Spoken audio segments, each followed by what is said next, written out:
Pagtukoy sa katangiang pisikal at pagkakakilanlan sa lalawigan ng Cavite. Ano ang ibig sabihin ng populasyon?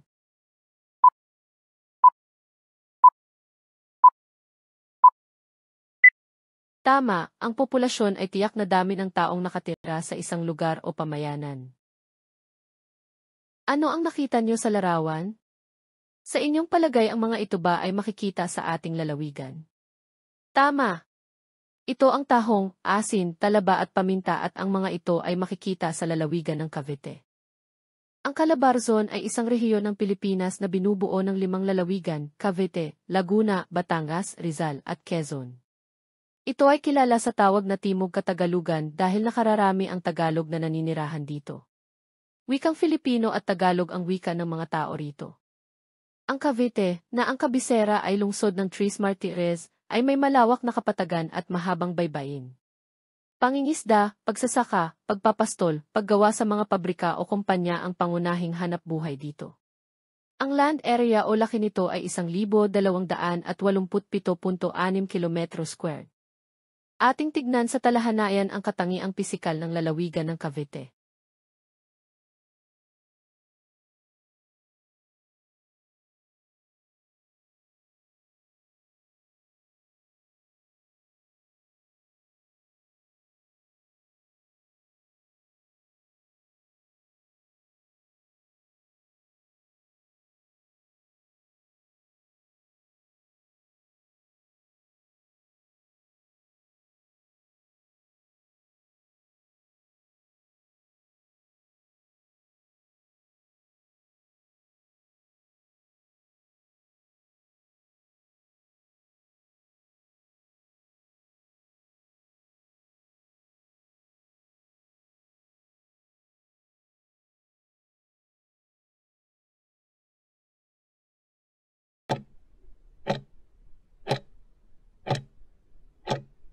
Ano ang katangiang pisikal ng lalawigan ng Cavite?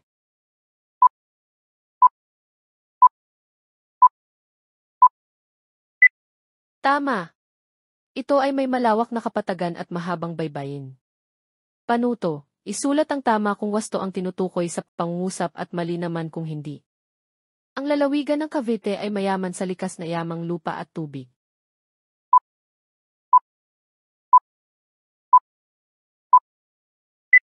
Ang lalawigan ng Cavite ay may malawak na kabundukan.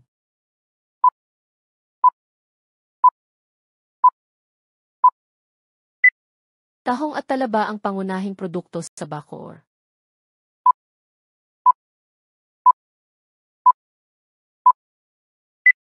Pagtatanim ng niyog ang pangunahing hanapbuhay dito.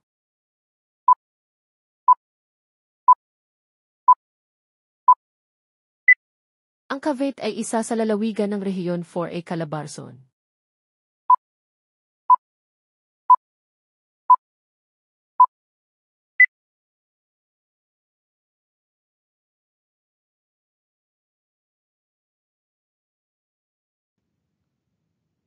Maraming salamat sa panonood. Muli, ako si Teacher JM at please subscribe sa ating YouTube channel. Paki-like, comment, and share na rin. Maraming salamat!